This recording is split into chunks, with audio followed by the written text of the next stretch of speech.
D'après les articles L. 711-1 et L. 712-2 du Code de la consommation, le surendettement désigne une situation financière très difficile pour une personne, dans laquelle il y a impossibilité manifeste pour le débiteur de faire face à l'ensemble de ses dettes non professionnelles exigibles ou à échoir. Dans cette vidéo, nous vérifierons ce qu'est une situation de surendettement. Qui contacter en cas de surendettement? Quelle est la procédure pour déposer un dossier de surendettement? Et surtout, comment sortir d'une telle situation? Le surendettement peut toucher tout le monde. Le surendettement, c'est quand vous ne pouvez plus payer vos dettes à un instant T. Les accidents de la vie touchent tout le monde sans distinction. C'est comme une maladie, mais pas incurable. En 2021, 120 968 dossiers de surendettement ont été déposés en France. À qui s'adresse cette procédure? Aux personnes de bonne foi. Aux personnes de nationalité française ou domiciliées en France. Aux personnes ayant plusieurs dettes échues ou à échoir. Quelles sont les raisons d'une situation de surendettement? Elle intervient souvent après une perte d'emploi. Ou à la suite d'un divorce qui se passe mal. Les maladies de longue durée sont également une des causes du surendettement. Dernière raison, la mauvaise gestion du budget peut entraîner une fragilisation de la santé financière. Toutes ces raisons peuvent causer une accumulation de dettes. Lorsque vous sentez que votre situation financière peut vous échapper des mains, vous pouvez vous faire aider pour reprendre le contrôle de vos finances avant qu'il soit trop tard. Et si vous êtes déjà en situation de surendettement, vous pouvez également consulter des personnes pour vous écouter, vous aider et vous orienter. Voici qui contacter en cas de surendettement. Il existe des associations pour aider les personnes en situation de surendettement. Des associations comme Crésus. Faites appel à des points conseil budget, PCB. Ils aident les personnes qui souhaitent améliorer la gestion de leur budget. Lorsque l'on est touché par une situation de surendettement, il faut avoir les bons réflexes. Pensez à faire appel à une assistante sociale. Découvrons quelle est la procédure de dépôt d'un dossier de surendettement.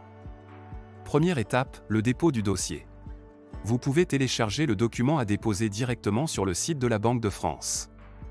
À partir de cette étape, vous êtes inscrit au FICP pour la durée de la procédure. Une fois le dossier déposé, la commission se réunit pour estimer si le dossier est recevable ou non. Si le dossier n'est pas recevable, la procédure est donc terminée.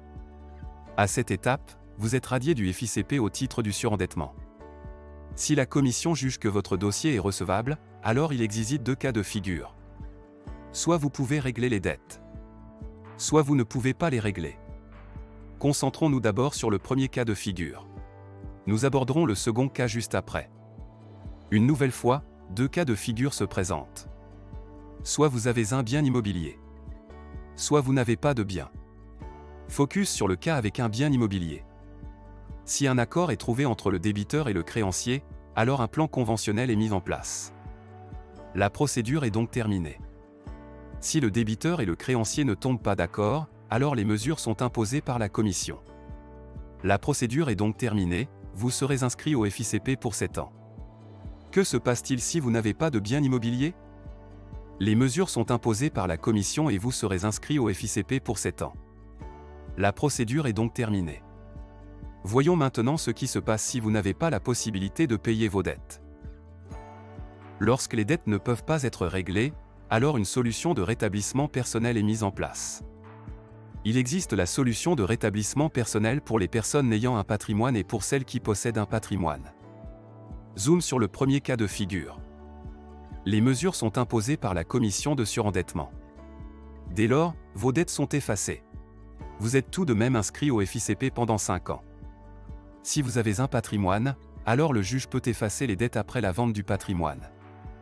Suite à la vente, les dettes seront effacées et vous serez inscrit au fichier FICP pendant 5 ans. Découvrons maintenant comment vous pouvez sortir d'une situation de surendettement. La vente à réméré permet de vendre temporairement votre bien immobilier. Grâce aux liquidités, vous soldez l'intégralité de vos dettes et vous sortez de votre surendettement. Vous êtes ainsi défiché de la Banque de France et vous pouvez enfin souffler. Pendant toute la période du réméré, vous restez habité dans votre logement. À l'issue du contrat de réméré, soit vous rachetez votre bien au prix conclu dans le contrat initial. Ou alors, vous vendez votre bien immobilier au prix du marché.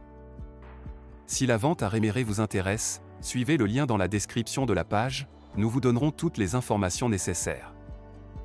N'oubliez pas d'aimer notre page et de vous abonner à notre chaîne.